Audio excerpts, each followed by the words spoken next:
오늘 예레미야 27장, 28장, 29장 하나님 말씀하신 멍에를 메라. 하나님이 70년의 포로 기간에 바벨론 포로 생활하는 멍에를 하나님이 허락하셨는데 그거를 거부하는 그런 내용. 오늘 두 부류의 목소리가 충돌하고 있습니다. 하나는 거짓 선지자들. 이들이 얘기하는 건 뭐냐 하면 바벨론이 망할 거야. 그리고 우리는 포로로 잡혀갔지만 한 1, 2년 안에 돌아올 거야. 빼앗긴 성전의 기구들도 다시 돌려받을 거야. 라는 달콤한 거짓 평안함. 그 한 부류가 있고, 하나는 참 선지자 예레미야를 통해서 말씀하시는 하나님의 말씀. 야, 너희들 70년 동안 바벨론의 멍에를 메고 살아야 돼. 그들을 섬기며 살아야 될 것이야.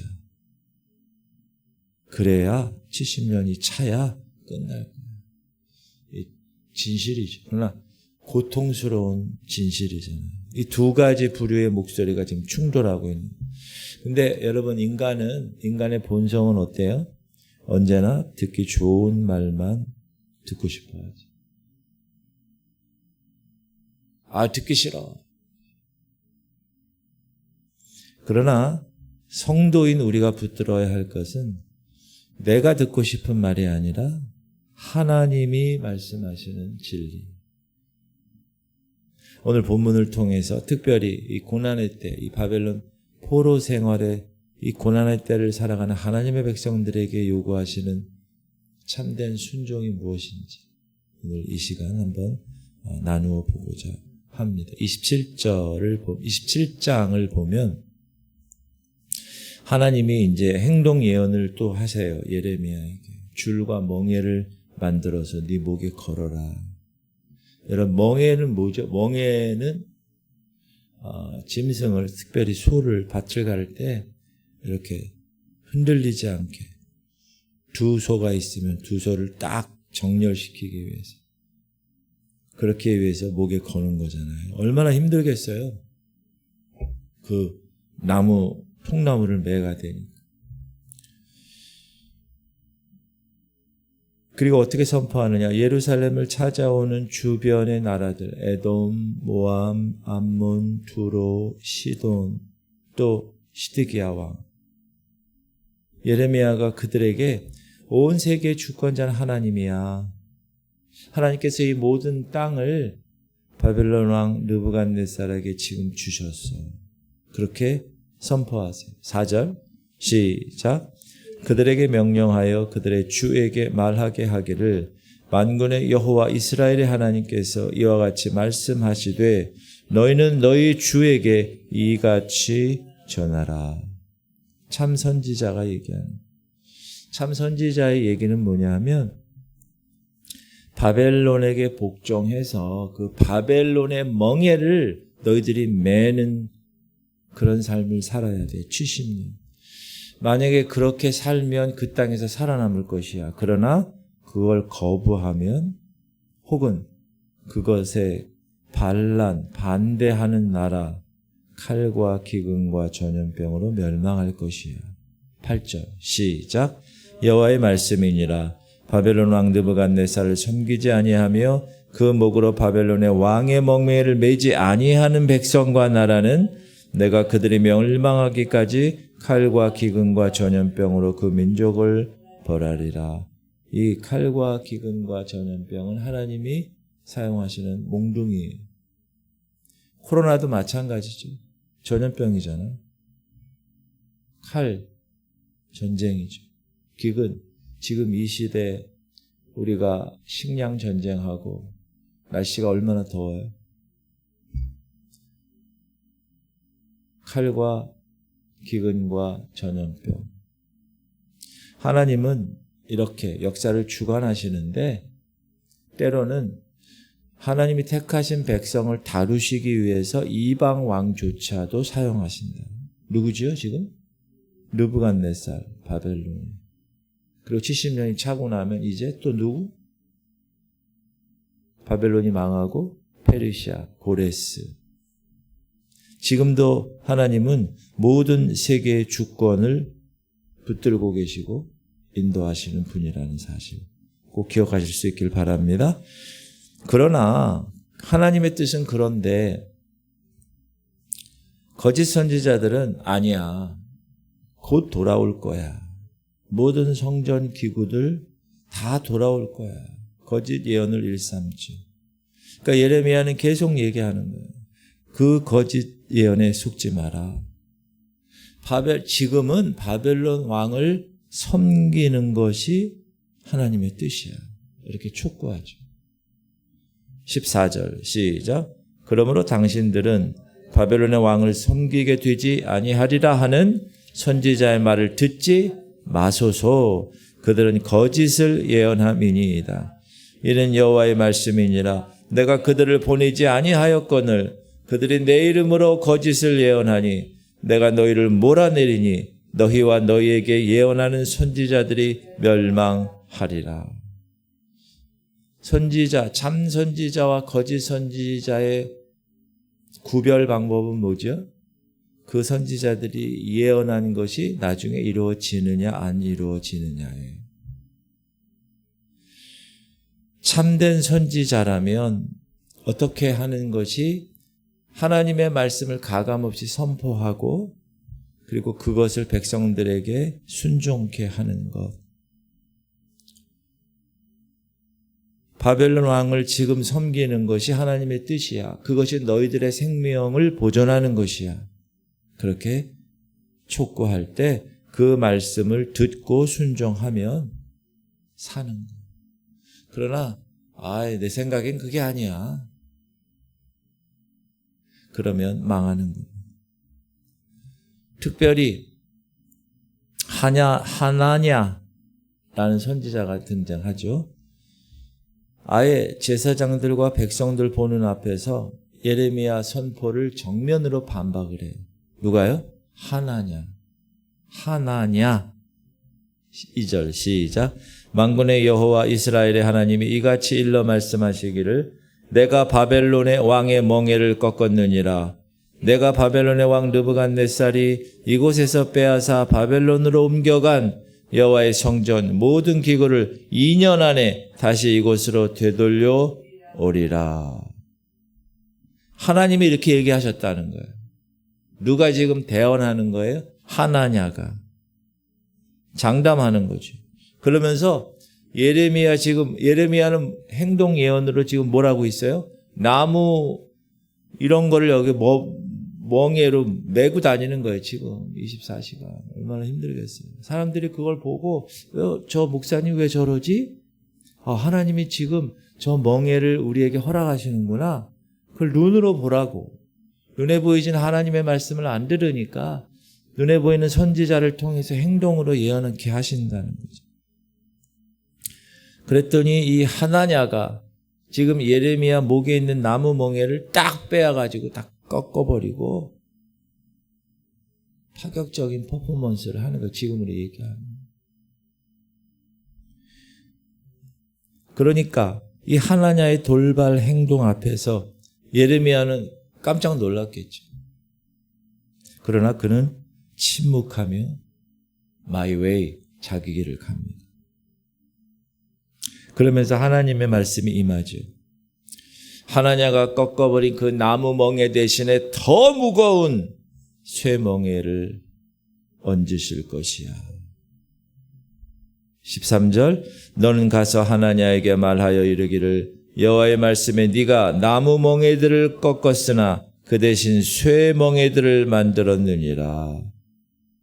여러분 하나님이 징계하실 때 경고하실 때 그거를 하나님의 말씀으로 바꿔 순종하면 사는 건데 인간의 편의대로 그 징계와 경고를 막 생각하고 꺾고 대적하고 반대하고 그러면 감당하기 더 힘든 쇠멍에가 찾아온다.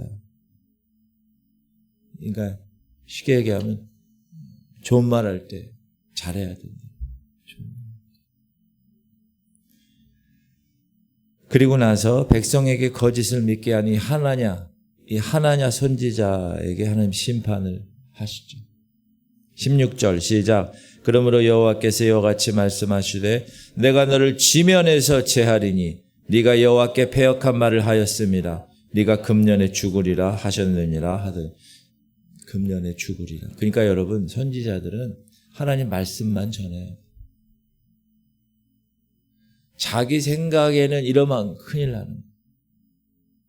자기 생각에는 이거 얘기한 애들이 주로 누구예요? 2단, 3단 애들. 내 생각에는 내가 재림 예수 같아. 막 이런. 그냥 심판이 내려지는. 죽으리라. 진짜 7째 달에 죽죠. 그 다음에 29장에는 이제 예레미야가 2차 포로로 잡혀간 백성들, 왕, 여고냐 왕, 여호와긴이죠. 편지를 보내는. 야, 바벨론 포로지에서 얼마나 힘들겠니? 그러나 거기서 거짓 선지자 선동에 흔들리지 마라. 비록 포로로 간 바벨론 이방 땅이지만 거기서 터를 잡아. 거기서 과수원 재배하고 자녀 낳아 번성해. 이게 하나님의 뜻이라는 거예요. 이게. 시작. 너희는 내가 사로잡혀 가게 한 그 성읍의 평안을 구하고 그를 위하여 여호와께 기도하라. 이는 그 성읍이 평안함으로 너희도 평안할 것이다. 여러분, 적국을 위해서 지금 평안함을 기도하라는 거예요. 있을 수 없죠. 아니 지금 적국에 포로로 잡혀가는 것도 지금 힘든 일인데 그 나라를 위해서 중보기도 하라는 거예요. 평안할 비라는. 자, 왜 이 명령을 하나님이 하셨을까? 이 파격적인 명령은 포로 생활 자체가 그냥 잠시 지나가는 그런 해프닝이 아니라는 거예요. 이거는 하나님의 거룩한 섭리 속에 있다는 것을 이야기하는 거예요. 그러면서 하나님이 그 유명한 말씀을 하시죠. 이거 우리 외우기도 하죠. 시작. 여호와의 말씀이니라. 너희를 향한 나의 생각을 내가 하나니 평안이요 재앙이 아니니라. 너희에게 미래와 희망을 주는 것이. 바벨론 포로 70년은 너희를 버려두기 위한 버려짐의 시간이 아니야. 죄악을 씻어내고 다시 신앙을 정결케 하는 그런 단련하고 훈련하는 그런 하나님의 은혜의 시간이야. 평안이요 재앙이 아니야. 그런데 안타까운 거는 포로지에서조차 이 거짓 선지자들이 계속 미혹하는 거예요. 백성들. 아합과 시드기야 나중에 바벨론 왕에 의해서 불에 타 죽는 결말을 비참하게 맞이하죠. 포로지에서도. 그리고 스마야라는 사람, 예레미야를 옥에 가두라고 선동하죠. 근데 그런 사람들의 모습은 하나님이 심판하세요. 그런 자녀들이 백성 중에 남아있지 못해. 하나님 복 누리지 못해. 라고 심판을 받게 될 거야. 라고 하나님 말씀하십니다. 자, 오늘 말씀을 정리하면 여러분, 고난을 직면할 때 그 고난을 탈출하기 위해서만 기도하는 게 아니라 하나님이 이 고난을 통해서 나에게 무엇을 말씀하시려고 이렇게 하시는가. 나를 정결하게 하시려고. 그래서 나에게 징계하시고 나에게 고난을 허락하시는구나. 멍에를 허락하시는구나. 하나님이 우리에게 주시는 그 나무 멍에는 그 나무 멍에를 통해서 깨달으라고 주시는 것인데 우리가 인위적으로 그 멍에를 다 깨부시거나 아니면 멍에를 내려놓거나 현실을 피하려고 도망가거나 만약에 이렇게 하게 되면 어떻게 된다고요? 더 무거운 쇠멍에 지게 될 거야. 그러므로 하나님이 허락하시는 고난이 있을 때 근데 그것도 영적으로 깨어 있어야 그걸 깨닫지 영적으로 깨어있지 못하면 막 원망불평해요. 광야에서 이스라엘 백성들처럼. 하나님이 왜 나에게 이런 고난을 주셨을까? 그 고난의 과정에서 하나님이 허락하신 그 뜻을 겸손히 받아들이고 또 그 안에서 내 죄에 대한 문제에 회개하고 이 깨끗한 정결한 신앙의 정결함을 다시 한번 회복하는 것, 그것이 성도의 바른 자세임을 깨닫으시기 바랍니다. 나무 멍에를 매라고 그럴 때 매시는 거예요. 바벨론 포로로 70년 살아라 할 때 사는 거예요. 1, 2년 있다가 돌아오면 안 될까요? 아니에요. 하나님의 뜻은. 두 번째는 내가 있는 일상의 자리에서 만족하면서 거룩한 삶을 사는 거예요. 지금 포로지야, 포로지. 여러분, 포로지의 삶이 얼마나 끔찍했겠어요. 근데 하나님은 그곳에서도 집죠. 그곳에서도 과수원 가꾸어 그곳에서도 일상을 신실하게 살아가 이렇게 명령하신다. 하나님 포로지잖아요, 포로. 우리는 오해할 때가 있어요. 하나님의 은혜는 기적적인 어떤 역사, 사건을 나에게 허락하실 때 아니요. 물론 그런 것도 있죠. 그러나 우리가 살고 있는 이 현장에서 이 고단한 현장, 이 고단한 일상의 현장에서도 하나님의 믿음으로 견뎌나가고 그 자리를 예배 자리로 바꾸어 나가고 그 자리를 기도의 자리로 와서 기도하는 그런 모습으로 살기를 원하시는 거예요. 왜? 그거를 통해서 그 고난을 극복하게 하시려고. 하나님의 뜻이 이거야.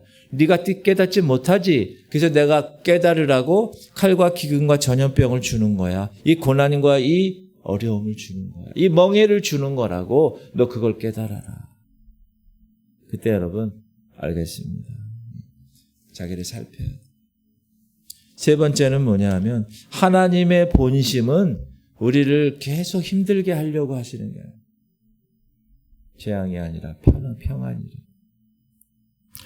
바벨론 70년 포로는 재앙처럼 보이죠. 그러나 백성을 향한 하나님의 본심은 재앙이 아니라 평안이에요. 미래와 희망이다. 여러분이 겪는 시련, 여러분이 겪는 어려움, 이해할 수 없는 그런 상황에서 여러분이 꼭 기억해야 되는 거. 하나님의 본심은 나에게 평안함을 주실 거예요. 미래와 소망. 이걸 잊지 마셔야 돼요. 하나님의 주권 인정하셔야 돼요. 하나님의 선하신 God is so good. 하나님은 정말 좋으신 분이야. 하나님이 이 고난 가운데서 내가 하나님을 찾고 내 잘못된 것을 내가 회개하고 하나님의 얼굴을 구하면 하나님 반드시 나를 다시 만나주시고 나를 다시 회복시켜 주실 거야 라는 마음으로 그 고난 가운데서 하나님을 찾으시길 바랍니다. 할렐루야. 여러분, 오늘 여러분 이 새벽 혹시 여러분에게 주어진 멍에가 무겁게 느껴지시나요? 혹시 하나님이 나를 버리시진 않았을까? 이 답답한 상황이 영원히 끝나지 않을 것처럼 느껴질 때 그때 꼭 기억하세요. 하나님의 생각은 재앙이 아니에요. 평안이에요. 미래와 소망이다. 거짓된 평안함에 속지 마세요. 강단에서 하나님 말씀 그 가감없이 선포될 때 부딪힐 때 마음에 찔릴 때 그때 그 찔림을 통하여서 하나님은 우리를 성장시키시고 하나님 우리를 더 그리스도의 장성한 분량에 이르기까지 인도하실 줄 믿습니다. 마침내 겸손히 하나님 바라보면서 그 자리에서 그 말씀대로 순종하며 나아갈 때 하나님이 약속하신 참된 회복의 역사를 여러분 두 눈으로 여러분의 삶으로 보고 체험하게 하실 그날을 기대하며 오늘로 이 새벽 기도하실 수 있길 주님의 이름으로 축복합니다. 세 가지 기도 제목. 하나님이 허락하신 고난, 그런 훈련의 과정 겸손히 순종하게 하시옵소서. 하나님 포로지 같은 답답한 현실 속에서도 낙심하지 않게 하시고 주어진 내 일터와 주어진 내 가정, 주어진 그곳에서 평안함을 구하고 일상의 자리에서 하나님 성실히 주를 따라 주의 말씀대로 하나님 나라를 이루어가게 하여 주옵소서. 세 번째, 재앙처럼 보이는 현실 너머에 준비된 하나님의 평안. 하나님은 좋으신 하나님이세요. 하나님의 본심, 그 본심을 신뢰하게. 이게 너무 제일 중요한 거예요. 하나님이 나를 용광로에서 모든 불순물을 다 빼시기 위해서 지금 다루시는구나 라고 생각을 하고 하나님을 찾고 구하는 그런 시간들 되시기를 주님의 이름으로 축복합니다. 이 새벽 이 기도 제목 세 가지를 갖고 우리 통성으로 주님 세 번 부르고 통성으로 기도하겠습니다. 주여 주여 주여. 하나님, 오늘도 하나님께서 귀한 하나님의 백성들 오늘도 귀한 말씀 받게 하심을 감사드립니다. 아버지, 내 삶 가운데 내가 이해할 수 없는 고난과 시련, 내가 이해할 수 없는 상황이 도착했을 때 하나님, 내 뜻대로 그 상황을 회피하지 않게 하시옵소서. 하나님이 왜 이 고난과 이 훈련을 허락하셨는가? 하나님, 겸손히 받아들이고 그 고난과 그곳에서 하나님의 뜻을 구하며 겸비하게 순종하는 마음을 허락하여 주옵소서. 아버지, 포로지 같은 답답한 현실 가운데 있는 분 계십니까? 낙심하지 않게 하시옵소서. 하나님, 그곳에서 그 주어진 일터와 주어진 가정과 주어진 그 사업체에서 하나님이 허락하신 그 평안함을 구하며 하나님 나라를 이루어가고 일상의 자리에서 하나님 말씀을 성실히 지키는 백성들 되게 하여 주옵소서. 아버지, 지금 현실이 재앙처럼 보입니까? 하나님, 거기에 불평하고 원망하지 않게 하시고 그것을 바라보며 하나님 왜 나를 이렇게 하십니까? 손가락질하지 아니하고